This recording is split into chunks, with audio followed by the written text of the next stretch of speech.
à travers la session de ce matin qui étudie les migrations, on a abordé un phénomène plus large qui est celui de transition démographique et qui se caractérise depuis un certain nombre de décennies dans les pays les plus développés et plus récemment dans les pays en développement, à la fois par une baisse de la fertilité et par une augmentation de l'espérance de vie. Ces mutations vont avoir des impacts déterminants à la fois sur l'offre et sur la demande pour les biens et services, pour l'épargne et, d'après ce qu'on a vu ce matin, aussi sur le marché des populations, puisqu'on a vu qu'il était possible de concevoir, si on le souhaitait, une offre et une demande dans le domaine des migrations. Et ce qui nous importe cet après-midi, c'est d'analyser les impacts et les possibles leviers de ces mutations sur la croissance et sur l'emploi. Alors pour ça, dans cette première partie de présentation de papier, la seconde partie sera organisée par Alain Villemeur juste après. On s'attachera dans un premier temps à analyser les enjeux de ces mutations démographiques et à voir à quels phénomènes ces mutations démographiques peuvent être dues. On a généralement tendance à dire que le vieillissement de la population va augmenter l'horizon de l'investissement dans le capital humain et donc l'éducation. Et le premier papier qui est présenté par Fabrice Murtin analyse en fait un processus qui correspond à l'autre sens, dans lequel il est montré que l'éducation elle-même est un phénomène tout à fait déterminant dans la transition démographique, puisqu'elle a un impact fort à la fois sur la fertilité et sur l'espérance de vie. Ensuite, on s'attachera plus spécifiquement aux leviers d'action sur la croissance.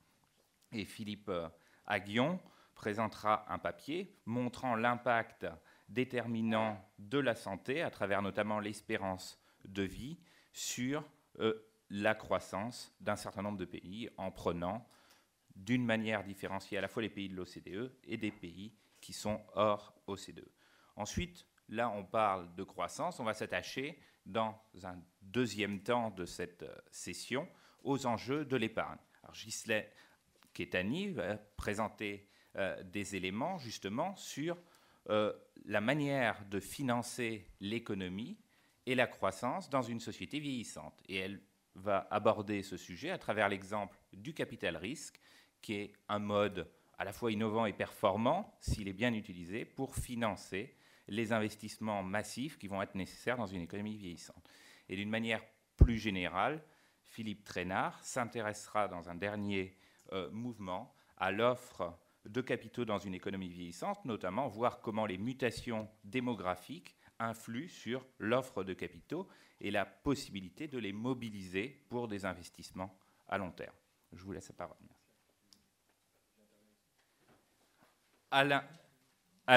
Alain Villemeur qui interviendra juste après Philippe Aghion, justement, après que Philippe Aghion ait montré l'impact déterminant de la santé sur la croissance. Alain Villemeur soulignera la nécessité justement de cette croissance dans une situation où les dépenses de santé et les dépenses de retraite amputeront de manière très forte, s'il n'y a pas de gain de productivité et s'il n'y a pas de croissance, le pouvoir d'achat des actifs. Merci. Donc Fabrice Murtin.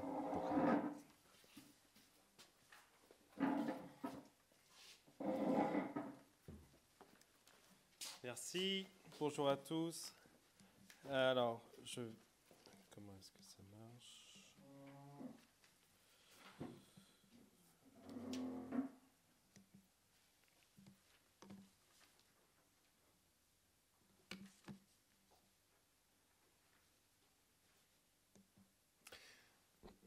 Bonjour à tous. Merci de votre présence. Je vais présenter très rapidement un papier qui a trait aux déterminants de la transition démographique sur le siècle, depuis 1870. Pourquoi s'intéresser à la transition démographique? Premièrement, le déclin de la fertilité peut avoir des conséquences importantes sur la pyramide des âges et diminuer en particulier ce qu'on appelle le ratio de dépendance, la part de la population active. Le déclin de la fertilité peut également avoir pour conséquence d'augmenter la participation des femmes au marché du travail. une augmentation qu'on a observée historiquement dans tous les pays. Deuxièmement, la deuxième composante de la transition démographique, à savoir l'augmentation de l'espérance de vie, a, comme vous l'avez dit, pour conséquence d'augmenter les investissements en éducation et en épargne. Certes, cette augmentation de la mortalité pose également, cette augmentation de l'espérance de vie pose également des problèmes en termes de ratio de dépendance. Alors, l'idée du papier, c'était un peu de utiliser des données originales sur l'éducation dans les pays, dans 80 pays depuis 1870. Quand je vais parler d'éducation, je vais parler du nombre moyen d'années d'études pour la population âgée entre 15 et 64 ans. Et l'idée du papier, l'idée générale du papier, c'est de regarder les corrélations entre les variables clés du développement économique, à savoir revenus, éducation, fertilité, mortalité, depuis 1870 sur un panel relativement important de pays. Alors, les contributions de ce travail sont les suivantes. Premièrement, c'est la constitution d'une base de données originale qui regroupe le revenu, l'éducation, la mortalité infantile et totale dans 71 pays depuis 1870. C'est de proposer un modèle théorique simple expliquant le déclin de la fertilité, un modèle qui constitue une bonne introduction à cette littérature, et des résultats empiriques, notamment que l'éducation semble être le principal facteur expliquant le déclin de la fertilité. Contrairement à ce qu'on aurait pu penser, le revenu est associé positivement à la fertilité, donc plus de revenus génèrent plus de fertilité, mais simplement pendant les premiers stades du développement économique.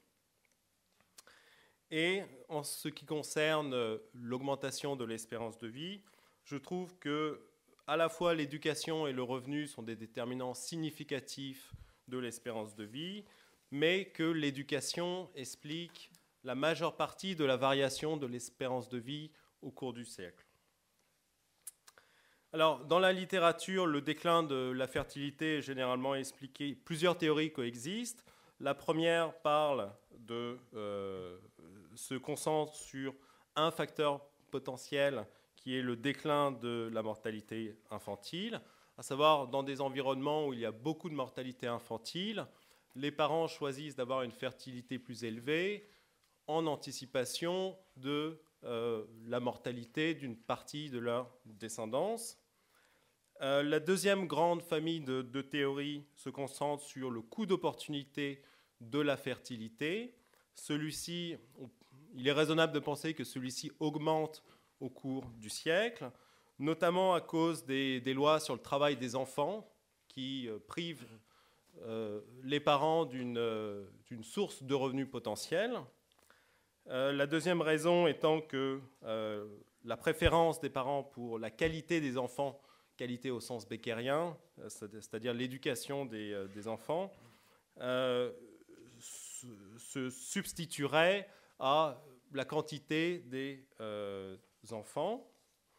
Les théories du déclin de la mortalité au cours du siècle se concentrent en général sur trois facteurs: les innovations médicales, l'augmentation du contenu nutritionnel de la nourriture et l'effet spécifique de l'éducation, qui pourrait passer par une meilleure hygiène en particulier. Alors, je décris simplement les idées du modèle théorique de fertilité. C'est un modèle beckérien qui a les deux propriétés suivantes. La première, c'est de capturer cet arbitrage entre quantité et qualité des enfants. L'idée étant que quand le coût d'opportunité de l'éducation est relativement faible, les parents investissent dans l'éducation des enfants plutôt que dans la fertilité. Le modèle capture également l'effet de remplacement, à savoir l'effet de la mortalité infantile sur la fertilité. Et il explique également l'observation empirique que dans un certain nombre de pays, on ait observé une courbe en cloche, une courbe en U inversée pour la fertilité. Le modèle permet d'expliquer cette observation empirique. Donc sur les données, alors toutes les statistiques vitales sont tirées soit de Cheney, soit des Nations Unies, soit de Acemoglu-Johnson pour les premiers chiffres concernant l'espérance de vie. Les données d'éducation sont tirées de deux papiers écrits conjointement avec Christian Morisson. Sur ces données, peut-être que je peux rappeler très rapidement un résultat central. Ce résultat étant que pendant les périodes de globalisation, à savoir la première globalisation entre 1870 et 1913 et la deuxième globalisation qu'on est en train de connaître actuellement, on observe un processus de convergence parmi un groupe de pays avancés. Comme vous pouvez le voir ici, dans le graphique du haut, je trace la variation de l'éducation entre 1870 et 1910 en fonction du niveau initial. Vous pouvez constater que pour tous les pays dont le niveau initial est supérieur à 2 années d'études en moyenne dans la population des 15-64, il y a une relation négative entre variation et niveau initial. Rien de tel pendant la période de l'entre-guerres, signe qu'il n'y a pas de phénomène de convergence. Tandis que pour la période plus récente, on observe un processus de convergence, mais bien plus faible. Alors, cela m'amène à vous présenter les données de cet article, notamment la corrélation négative entre le taux de naissance et le niveau d'éducation, une forte corrélation négative. On observe la même corrélation négative entre le log de la natalité et le log du PIB par tête, mais les régressions empiriques vont montrer, le travail empirique va montrer que cette corrélation négative est spécieuse, puisque le revenu sera positivement associé à la natalité. L'espérance de vie en fonction du revenu, on observe une relation positive, mais marginalement décroissante. De même avec l'éducation. Alors, le travail empirique consiste à 2 types de régression. Celle qui concerne la fertilité, je régresse le log du taux de naissance sur l'éducation, un polynôme de degré 3 du log du PIB par travailleur, le log de la mortalité infantile, le log du taux de mortalité, et des contrôles pour la forme de la pyramide des âges.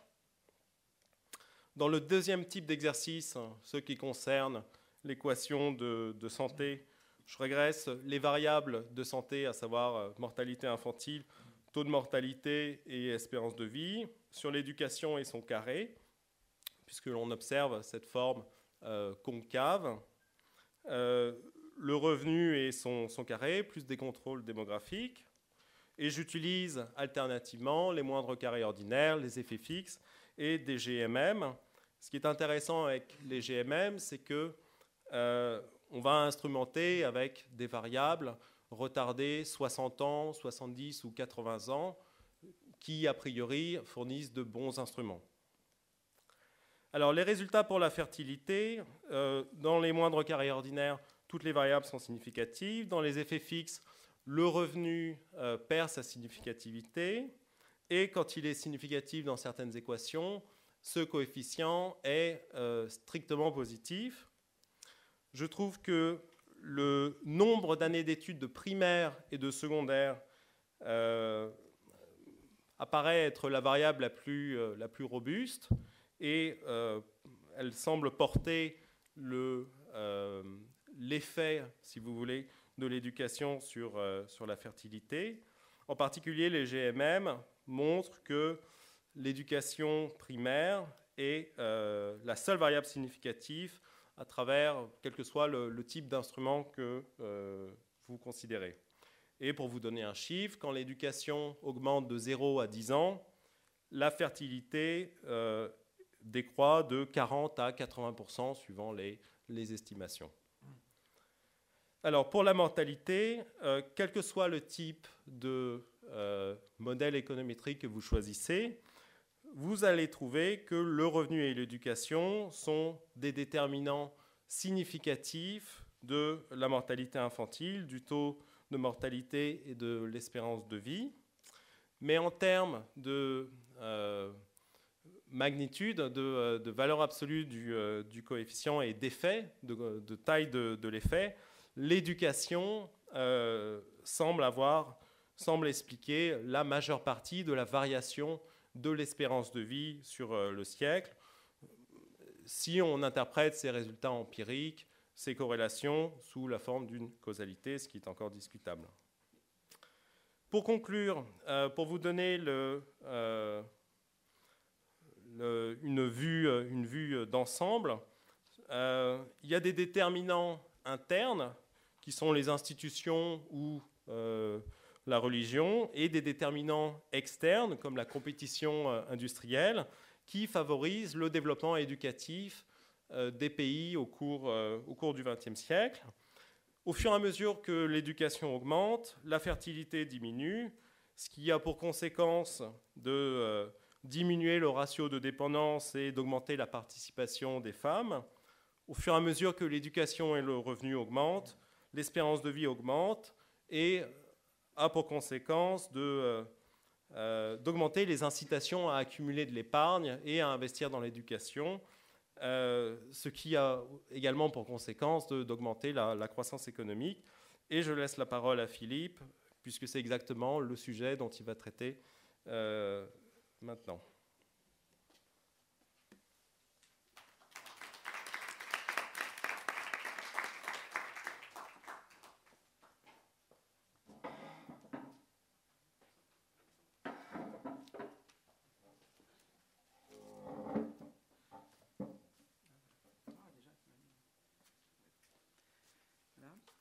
Merci beaucoup, c'est un plaisir d'être ici. Voilà, donc on continue toujours à parler des travaux de Fabrice, mais je présente.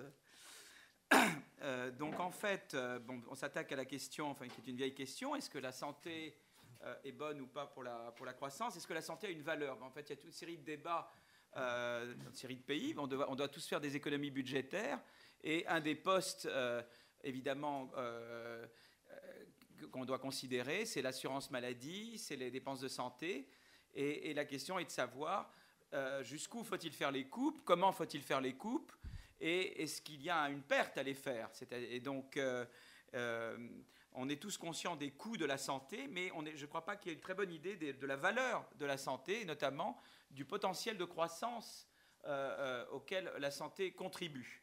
Voilà, donc dans ce travail que nous avons fait, en fait, la vision, c'est de dire, en fait, il y a un grand parallèle entre la santé et l'éducation.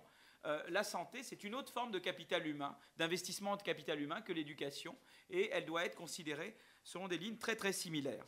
Alors, il y a eu une série de pays qui sont engagés en développement, notamment dans des programmes de développement de la santé. Il y a les débats dans les pays développés sur les économies de la santé. Donc, la question, est-ce que la santé contribue à la croissance ou pas? Alors, il y a des raisons très logiques pour lesquelles on pourrait penser que la santé est bonne pour la croissance.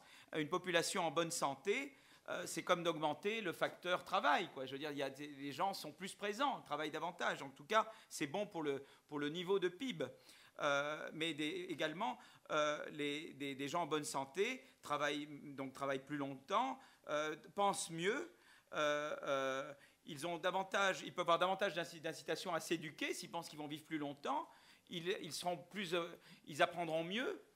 Donc il y a toute une série de synergies entre l'éducation et la santé. Et vraiment, il y a l'idée que la santé, ça stimule les capacités cognitives. Et donc, en même temps que ça encourage l'épargne de long terme. Donc tous ces éléments-là peuvent donner à penser que la santé est un facteur en tout cas, qui augmente le niveau de PIB et qui peut même augmenter le taux de croissance du PIB. Voilà. Donc en fait, c'est ça que nous avons, c'est cette hypothèse-là. Alors, il y a une littérature, disons, en développement, que je dirais microéconomique, qui utilisent des expériences naturelles. En particulier, Ted Miguel, qui est un économiste de développement à Berkeley, et mon collègue Michael Kremer ont beaucoup travaillé. Ils ont notamment regardé l'effet de deworming. Alors, c'est quoi? C'est les vers? C'est ça, c'est dans les écoles au Kenya. Et ils ont montré que, en fait, quand on donnait les médicaments pour lutter contre les vers, contre l'absorption des vers, en fait, ça faisait que les enfants allaient davantage à l'école. Et là, maintenant, il vient de sortir une étude en montrant ce que ces enfants sont devenus quand ils entrent sur le marché du travail. Et effectivement, ceux qui ont reçu le traitement, eh bien, ils ont des meilleures carrières, des meilleurs salaires, davantage de revenus, etc. Donc, c'est évident qu'au niveau microéconomique, la santé, c'est très important. Maintenant, ce qui s'est passé, c'est qu'au niveau macroéconomique, il y a des gens qui ont dit, mais au niveau macroéconomique, c'est pas si clair, parce qu'il peut y avoir des effets malthusiens. C'est-à-dire que si vous soignez la population, eh bien, vous augmentez la population, et d'augmenter la population, ça peut avoir des effets malthusiens. Et pour commencer, ça réduit le produit par tête, parce que vous augmentez le dénominateur, quoi. Mais ça peut avoir d'autres effets malthusiens. Donc il y a beaucoup de gens qui ont essayé de magnifier, notamment Alwyn Young et récemment Acemoglu Johnson, qui ont essayé de magnifier l'importance de ces effets malthusiens.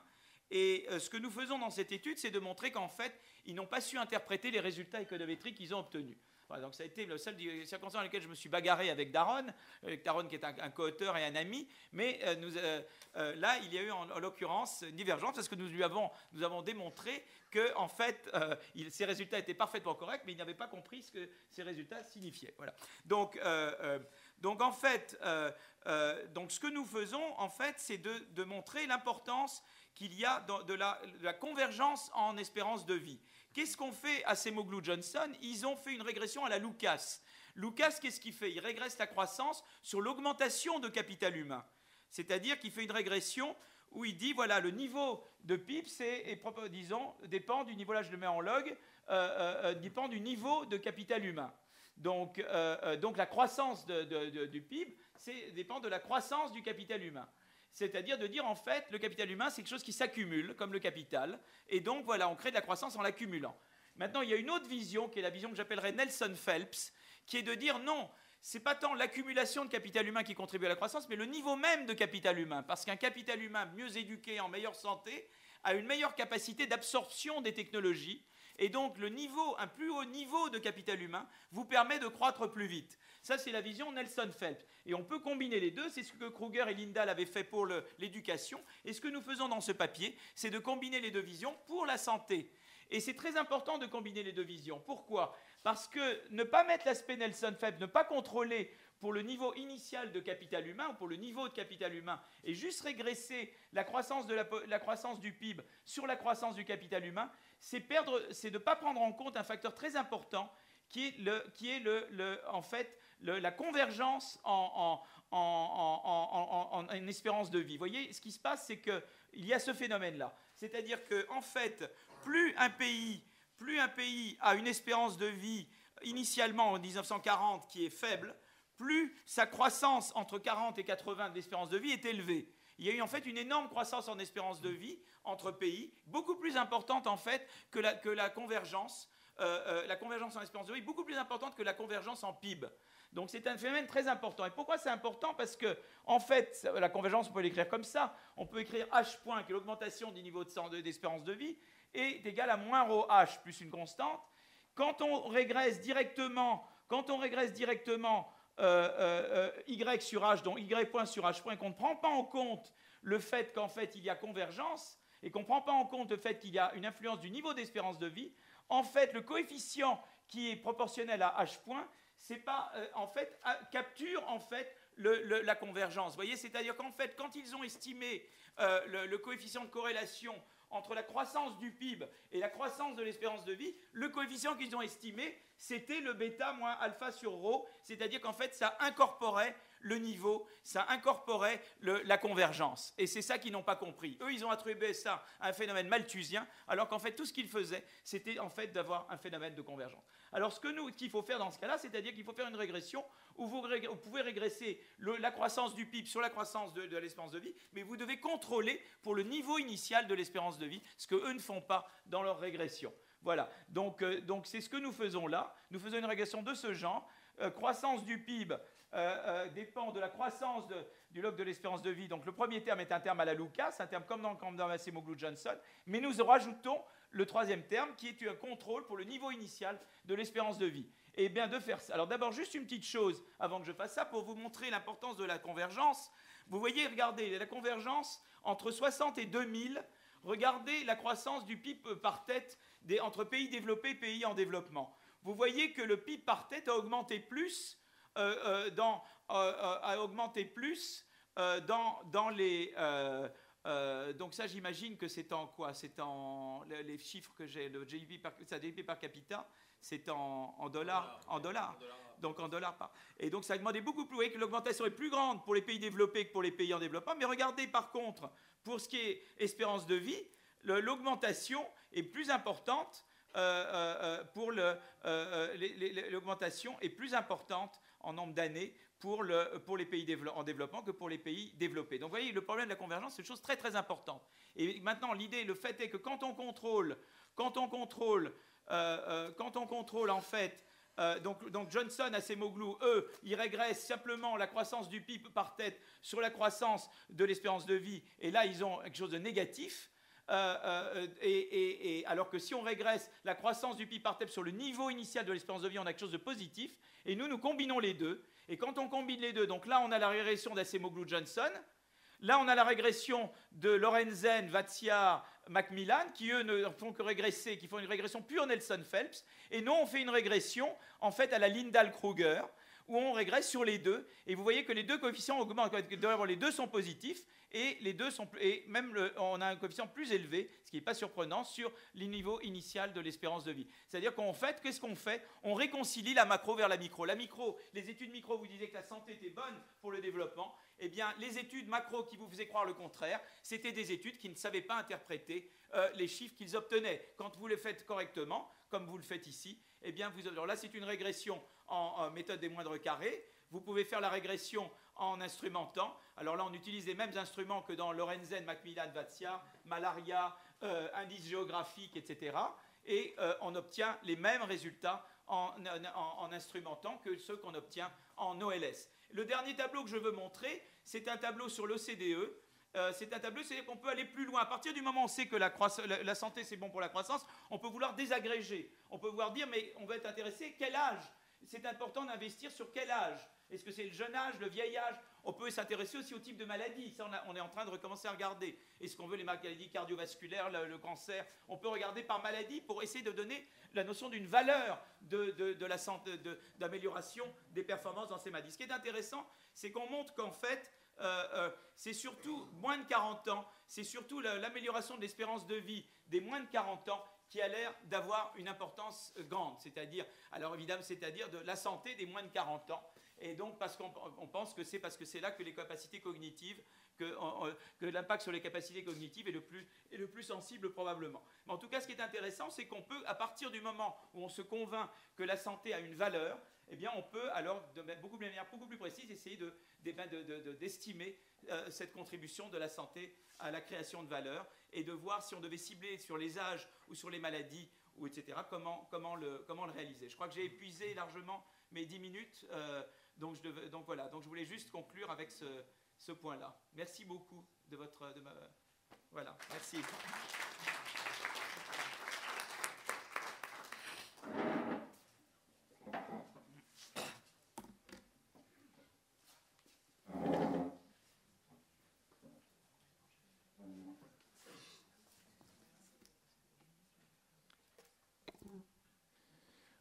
Bonjour à tous. Je voudrais vous présenter, au titre des enjeux et des leviers de la productivité, deux études qui ont été effectuées au sein de la chaire Transition démographique, Transition économique donc de l'Université Paris-Dauphine. Alors la première étude que je vais présenter a été effectuée avec Hector Toubon, qui est chercheur associé à cette chaire, et est relative aux enjeux de productivité.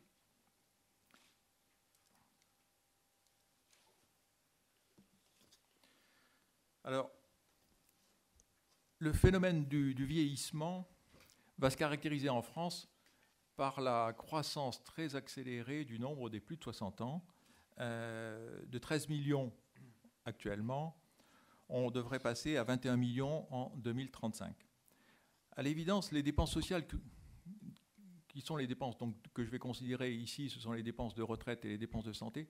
Ces dépenses sociales croissent plus vite que le PIB depuis plusieurs décennies. C'est une constante depuis plusieurs décennies et dans tous les pays développés, la croissance de ces dépenses est plus rapide que celle du PIB. Par exemple, les dépenses de santé, on estime qu'en règle générale, elles ont cru de 1 point de plus, voire 2 points de plus que le PIB. Donc le financement de ces dépenses sociales est finalement pèse sur les actifs et va limiter l'accroissement de leurs revenus. Alors, il y a une statistique tout à fait intéressante depuis les années 80 que l'on peut tirer des études de l'INSEE sur les relations entre la croissance du revenu net et les gains de productivité. C'est ainsi que sur la période 83-2007, on constate que le salaire net, donc le salaire après prélèvement obligatoire de toutes les cotisations sociales, etc., ce salaire n'a progressé par tête que de 0,8% par an en moyenne. Alors que les gains de productivité, eux, progressaient de l'ordre de 1,5% par an. On voit donc qu'il y a une différence relativement considérable, ce qui expliquait d'ailleurs une des conclusions de l'INSEE dans son rapport de 2009, c'est que les prélèvements sociaux sur cette période ont relativement contribué finalement à peser pour expliquer une croissance du salaire net relativement plus faible que celle des gains de productivité, que celle que l'on aurait pu attendre s'il n'y avait pas eu de dépenses supplémentaires dans le domaine social. Alors la question qu'on peut se poser, c'est que est-ce qu'à l'avenir, est-ce que dans les 30, 20, 30, 40 prochaines années, est-ce que ce décalage entre le salaire net et le salaire brut pourrait s'aggraver compte tenu du choc démographique, compte tenu du fait que l'on va passer de 13 millions de plus de 60 ans à 21 millions et qu'en parallèle, la population active va progresser relativement peu. On a vu ce matin les ordres de grandeur.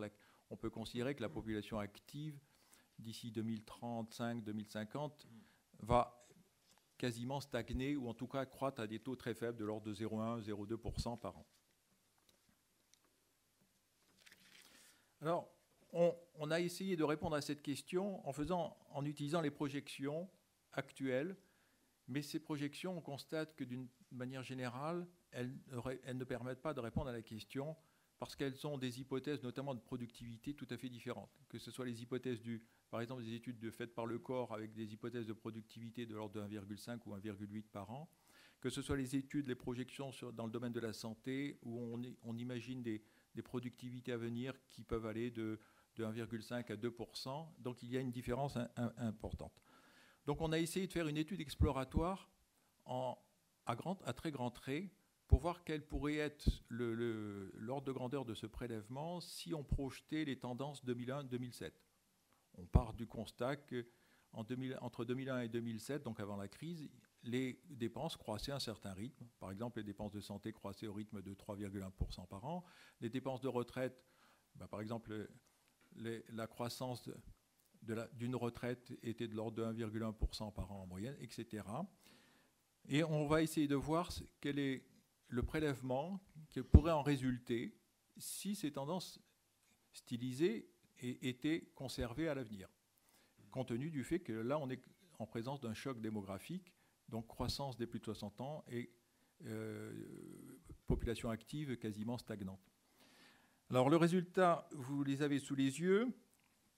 Si la productivité, les gains de productivité sont de l'ordre de 1,2%, ce qui est la tendance 2001-2007 par tête, on trouve que le prélèvement annuel sur le revenu d'un actif, le revenu après prélèvement obligatoire, pour simplifier, ce prélèvement va être très important, 0,9%, et le taux de croissance du revenu en quelque sorte résiduel, 0,3%. Bon, ça illustre le fait qu'avec des gains de productivité relativement faibles, comme ceux qu'on a eus en 2001-2007, les tendances paraissent, ça peut être discuté, mais paraissent relativement difficiles à soutenir dans le long terme. Par contre, si les gains de productivité sont de l'ordre de 1,5 ou 1,8%, comme par exemple le suppose le corps dans ses projections, on voit que le prélèvement est beaucoup moindre.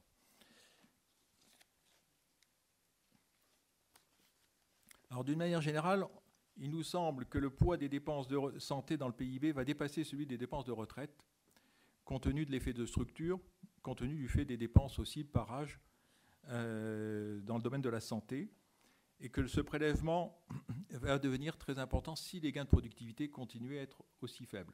Néanmoins, ces gains de productivité de l'ordre de 1,5 à 1,8% sont des gains de productivité que les meilleures économies développées ont réalisés sur cette période. Donc, c'est relativement encourageant, c'est-à-dire qu'effectivement, la France, si elle a rattrapé ses gains de productivité, serait en meilleure situation pour financer ses dépenses sociales. Alors, sur le caractère soutenable des dépenses, très rapidement, ça pose évidemment beaucoup de questions. Est-ce que les ménages sont sensibles aux revenus bruts ou aux revenus nets? Quel est le niveau d'acceptation sociale? On n'a pas la prétention d'y répondre. Mais on peut attirer l'attention sur le fait que si les gains de productivité sont faibles, ces dépenses sociales vont confisquer une bonne partie des gains et que le pouvoir d'achat qui sera réservé aux autres biens et services sera relativement faible. Et donc, ça pose la question, par exemple, de l'accroissement du pouvoir d'achat qui pourrait servir à l'achat des nouveaux matériels, que ce soit électronique, informatique, ou des biens verts, par exemple, compte tenu de la transformation de l'économie. Donc, on en a tiré une conclusion. Il nous semble important pour l'avenir de faire des projections de l'ensemble des dépenses sociales et des prélèvements sur les actifs. Ça serait de nature à éclairer les décisions des pouvoirs publics. La deuxième étude a été effectuée avec Jacques Pelletan et Ghislaine Kétani, qui sont à cette table, sur les leviers de la productivité d'une manière générale dans une économie vieillissante. On a essayé de recenser l'ensemble des travaux marquants. Et de ce point de vue-là, c'est plutôt rassurant. On en a trouvé plusieurs centaines de travaux marquants sur l'effet du vieillissement, sur les leviers de productivité dans une économie. Et je vais essayer d'en faire une synthèse de la synthèse, donc d'aller assez rapidement. Le processus de vieillissement est aussi un processus de rajeunissement.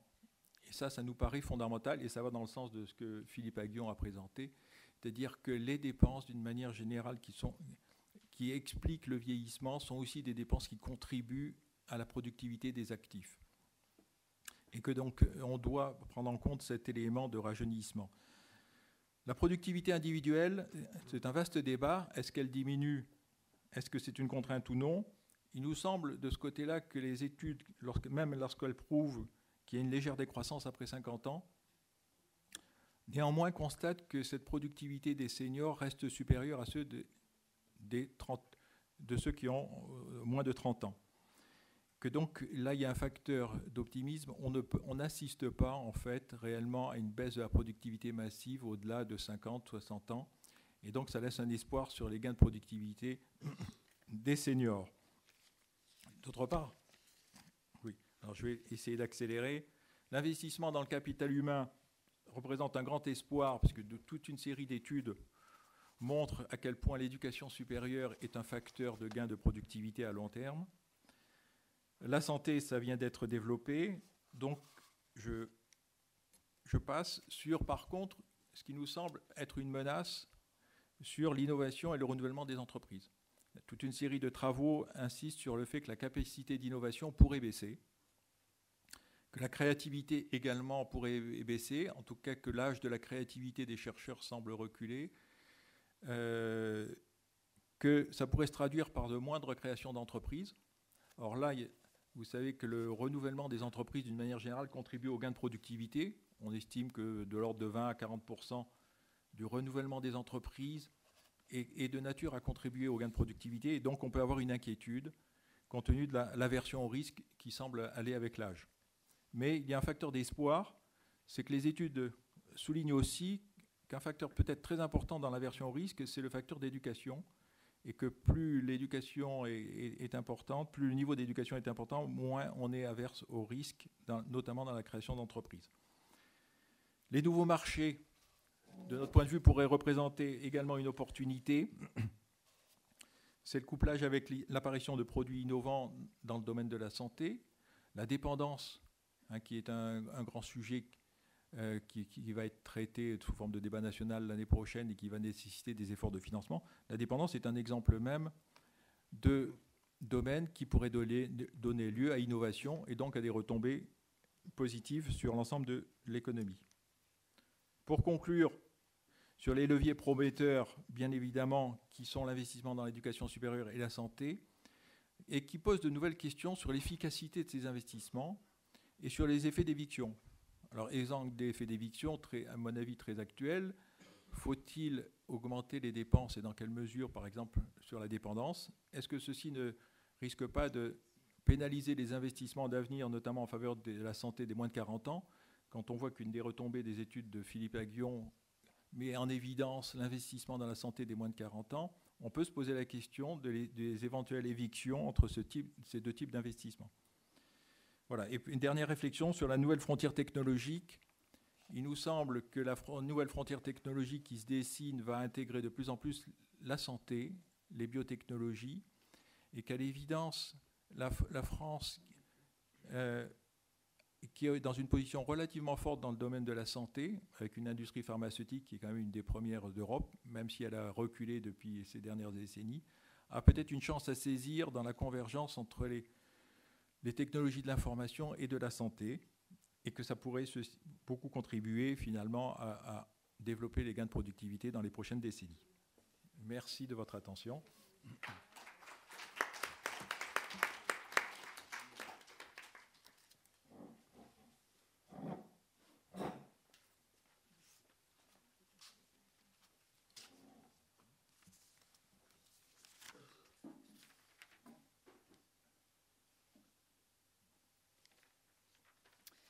Donc, bonjour, je vais vous parler du rôle du capital risque dans une économie vieillissante et comment le capital risque peut aider à développer de nouvelles innovations liées au vieillissement.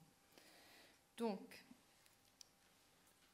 nous sommes les sociétés occidentales se situent donc dans un nouveau défi qui est celui du vieillissement. Et ce vieillissement se traduit par à la fois un prolongement de l'espérance de vie, une augmentation de la part des plus de 65 ans dans la population, ainsi qu'une augmentation de l'âge moyen de la population. Cette transition pose des nouveaux défis qui n'ont pas été envisagés en général par les politiques publiques et les gouvernements et nécessitent une réorganisation profonde de nos sociétés. Donc, cette réorganisation se fera à la fois au niveau donc des entreprises, de la manière de travailler, donc un niveau plutôt organisationnel, mais aussi par rapport aux défis des populations vieillissantes et notamment les nouveaux problèmes médicaux qui vont surgir pour toute une frange de la population. Tous ces défis, en fait, peuvent être vus comme une opportunité de développer des innovations. Donc, on peut voir plusieurs sortes d'innovations qui peuvent survenir dans une société vieillissante. On a bien entendu, on pense tous aux innovations médicales qui permettront à tout un chacun de traverser les dernières années de sa vie en meilleure santé, mais aussi les besoins en termes d'innovation dans les infrastructures. On pense qu'une population qui est plus âgée ne va pas prendre, par exemple, le métro ou le tram de la même façon. Et donc il y a par exemple de nouvelles technologies qui sont développées au MIT, par exemple, pour la conduite assistée des personnes âgées. Donc c'est toute une série d'innovations qu'on ne connaît pas aujourd'hui qui vont être développées pour les besoins d'une population âgée. Donc enfin, la dépendance des personnes âgées pose un sérieux problème mais présente aussi une opportunité d'innovation pour accompagner les personnes en dépendance, que ce soit en termes de médicaments, mais aussi de robotique, et plusieurs secteurs seront touchés. Donc le vieillissement, ce n'est pas une source de décroissance selon cette présentation, mais plutôt une opportunité future d'innovation. Alors, comment le capital risque peut aider dans ce contexte à développer ces nouvelles façons de penser et ces innovations? Tout d'abord, je définis le capital risque pour les gens qui ne connaîtraient pas dans la salle.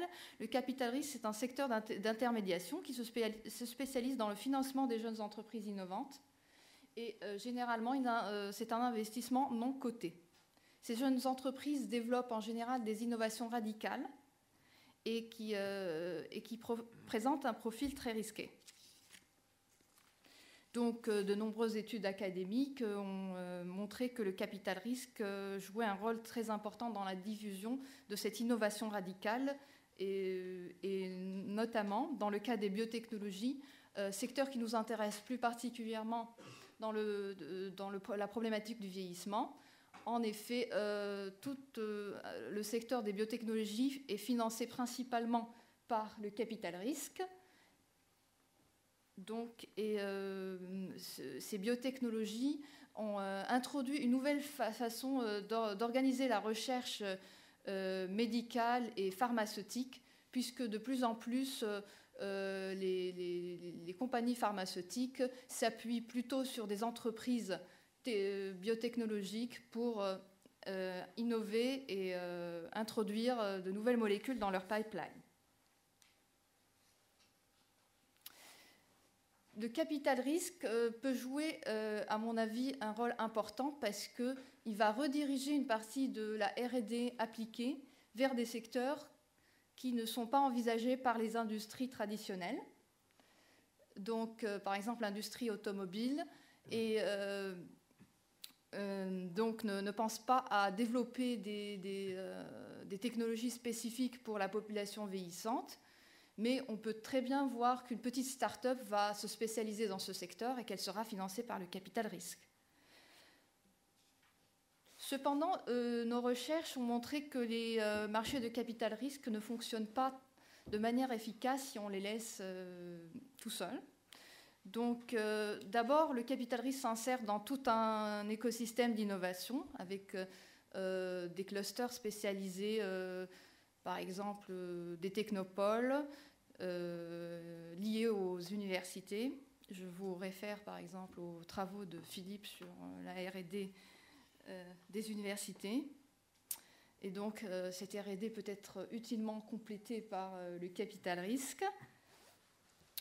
De plus, nos recherches récentes montrent que dans un marché de capital risque efficace, il est intéressant d'avoir à la fois une spécialisation des capital risqueurs, par exemple dans les technologies plus particulièrement liées au vieillissement, ainsi que on a montré qu'il y avait des conditions spéciales pour que les marchés de capital risque soient efficaces, à savoir qu'il doit y avoir un assortiment entre capital risqueurs et entrepreneurs, c'est-à-dire que les bons capital risqueurs, dit très simplement, doivent être assortis avec des très bons entrepreneurs pour que le marché fonctionne.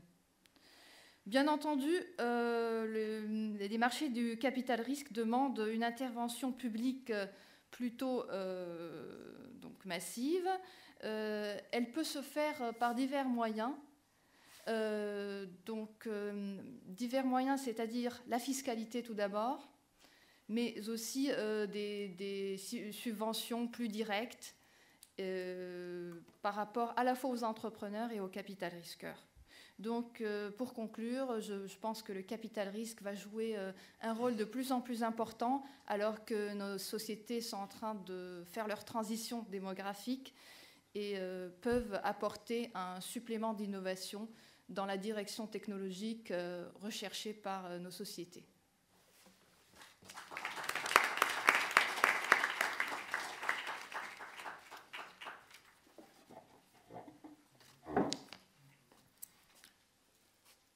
Non, ça va. Je crois que je dois d'abord m'excuser.